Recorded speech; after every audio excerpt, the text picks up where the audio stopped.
সম্মানিত ভিউয়ার্স, আপনারা দেখছেন এগুলো হলো প্রাকৃতিক ঔষধি গুণে ভরপুর। এটা শুধু মশলা জাতীয় ফসলই নয়, এটি কৃষকের আয়ের এক সম্ভাবনাময় উৎস।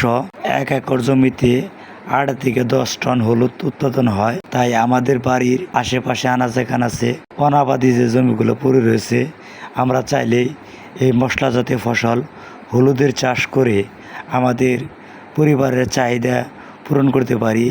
এছাড়া যদি একটু বেশি পরিমাণে চাষ করি, তাহলে সেটা বাজারে বিক্রি করে আমাদের পরিবারের অন্যান্য খরচের অর্থের যোগান দিতে পারি। এজন্য আমার চাষা টিভির পক্ষ থেকে সবাইকে বলবো, আসেন আমরা আমাদের বাড়ির আশেপাশে 1 ইঞ্চি জমিও যেন অনাবাদি পতিত না পড়ে থাকতে দেই। সে জায়গায় আমরা আদা, হলুদ এবং কি যে জায়গায় যাদের বাসা বাড়ির ছাদ আছে, আপনারা চাইলেও বাসা বাড়ির ছাদের উপর মশলা জাতীয় ফসল হলুদের চাষ করতে পারে। আমার এই ভিডিওটি যদি ভালো লাগে, অবশ্যই আমার চাষা টিভিটাকে একটা সাবস্ক্রাইব দিয়ে ভিডিও তৈরির জন্য উৎসাহিত করুন।